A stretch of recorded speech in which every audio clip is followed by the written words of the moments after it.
Salut à tous et bienvenue sur cette nouvelle vidéo. On se retrouve aujourd'hui pour le 3e épisode et on essaie d'attaquer. Donc tout de suite, on va essayer de se débarrasser, à savoir de tout ce qu'il y a dans ce fameux grenier. Donc si vous me suivez également sur TikTok, vous avez dû le voir, j'ai fait quelques vidéos justement pour vous montrer toutes les pépites, toutes les perles qu'il pouvait y avoir à cet étage. Honnêtement, plein de mètres carrés du coup que je n'avais pas envisagé à l'époque où j'avais visité la première fois cette maison, mais également beaucoup de déchets, mais également peut-être pas mal de petits trésors. Donc c'est ce qu'on va voir aujourd'hui dans cette vidéo. Bon, nous voici au-dessus de cette trappe et pour vous montrer un petit peu l'ampleur de la quantité des choses qu'il y a dans ce grenier, voici un bref aperçu. Mais comme vous pouvez le constater, cela va assez loin. Également quelque chose d'assez étonnante, la poutre sur laquelle je me trouve, donc une poutre qui, je dirais, doit faire dans les 6-7 mètres de long et qui est tout simplement posée dans ce grenier. Elle n'est pas fixée, elle est tout simplement là. Alors à titre décoratif, ça m'étonnerait quand même. Alors je n'avais pas remarqué qu'il y avait également une électricité très sommaire, donc pour pouvoir se repérer là-dedans, honnêtement, je pense que c'est mieux de repartir à zéro. Mais bon, pourquoi pas, au moins on a du câble, ça vaut un petit peu d'argent au prix du cuivre. Mais bon, on va faire donc ce fameux trou, on va essayer je pense d'enlever ce bois-là et d'agrandir vraiment tout un carré, donc évacuer la laine de verre. Et on va pouvoir commencer à descendre tout ça.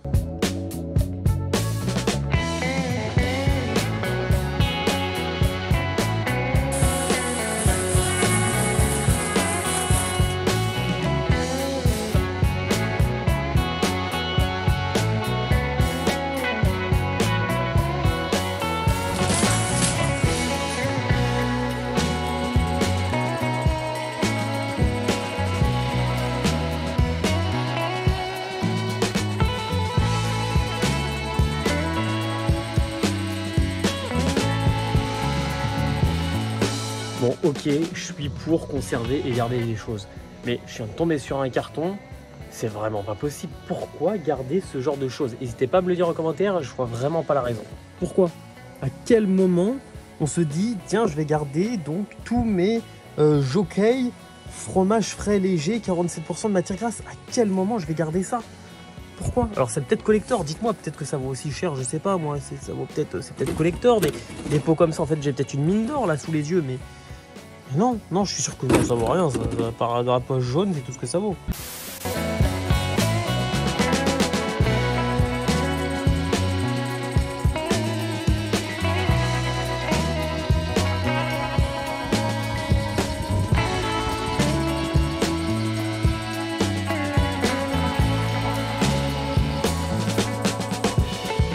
Bon, les renforts sont arrivés. T'en penses quoi de ce fameux grenier, toi qui l'avais encore jamais visité? Alors la maison est de nouveau en vente. Non, on garde la maison, on va se motiver, on prend son courage à deux mains, on n'a pas peur des araignées, ça va bien se passer. Ah, j'ai un truc, c'est les cheveux. Ok, bon, d'accord, ça va bien se passer. Mais non, ça va bien se passer, comme tu le vois, voilà, il y a pas mal de déchets, mais il va falloir qu'on essaie d'évacuer tout ça. Ça te fait peur? Non mais c'est méga flippant. En plus, il tourne tout seul. Non, on dirait un petit fantôme, c'est vrai. Ouais, bon.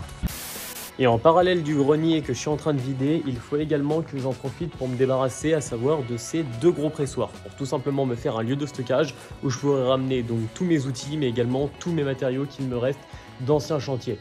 Donc là, pour pouvoir les évacuer, on va tout simplement s'aider donc d'un manuscopique avec les fourches, venir dessous, essayer de le saisir et pouvoir donc l'emmener directement dans la cour à des endroits où il ne nous gênerait pas. Également, donc les IPN, on pourra les enlever par la suite. Alors ces IPN qui peuvent complètement servir, que ce soit pour des ouvertures ou plein d'autres choses. Donc ceux-là, on va essayer de les récupérer. Mais également, donc tout ce qui va être métaux sur les pressoirs et métaux en règle générale dans toute la bâtisse, on va essayer de le récupérer. Car au prix des métaux, bon, il y a une petite enveloppe, il y a un petit billet à se faire, donc ça peut être très intéressant. Surtout donc vu la totalité de l'enveloppe de travaux qu'il y aura pour cette bâtisse, honnêtement, chaque euro qui peut être récupéré, c'est plutôt intéressant de pouvoir le faire. Donc ça prend un petit peu de temps, mais on essaie déjà un petit peu de trier tout ce qui va être métaux. Alors métal, disons, tout venant, et après, bon, bien sûr, le cuivre, etc. Donc c'est pour ça qu'on se fait des petits stocks comme ça. On essaiera de récupérer une caisse par la suite, et ça pourra au moins nous aider à payer le petit géranium qui viendrait au milieu de la cour, ou même un corps, je ne sais quoi, mais au moins ça sera ça de moins à financer de notre propre poche. Bon, l'engin vient d'arriver, donc on se fait une petite pause sur ce fameux grenier et on va pouvoir attaquer les fameux pressoirs qui pèsent quand même donc plutôt pas mal, donc il fallait de toute façon s'équiper d'un engin pour pouvoir les sortir. Donc là on va se faire de la place en tout cas juste devant et on va essayer donc de les poser sur le semblant de dalle qui se trouve juste là-bas.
pas conduire.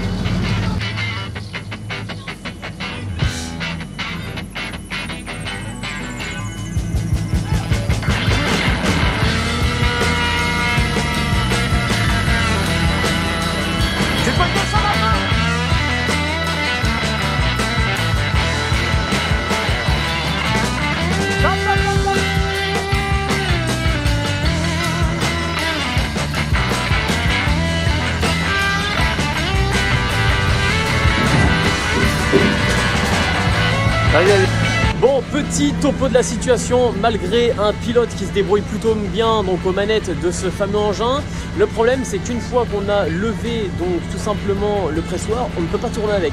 Donc c'est pas forcément évident, donc on ne va pas pouvoir en fait le sortir directement.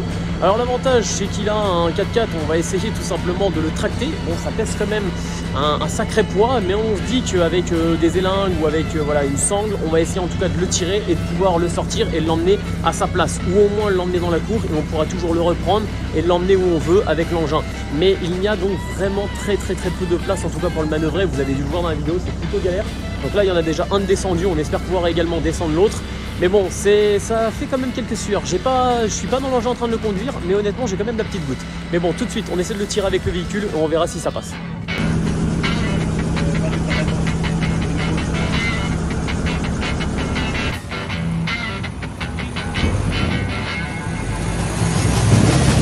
Voici.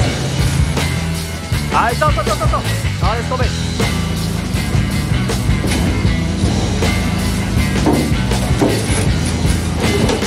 Stop.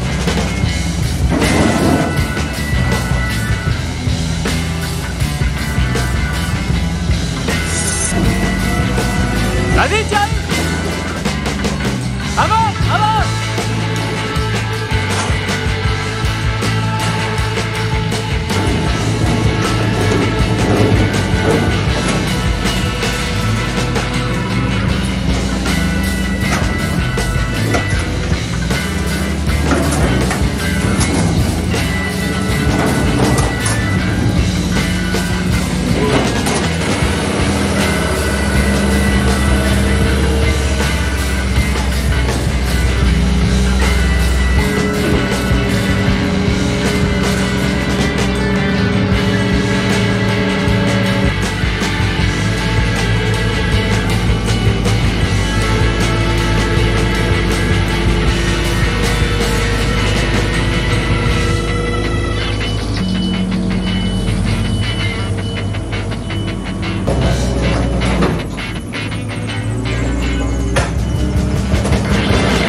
Pressoir descendu, donc une très bonne chose de faite, ça me sort une grosse épine du pied, donc je remercie énormément Romain qui a su piloter l'engin et qui a pu me les sortir.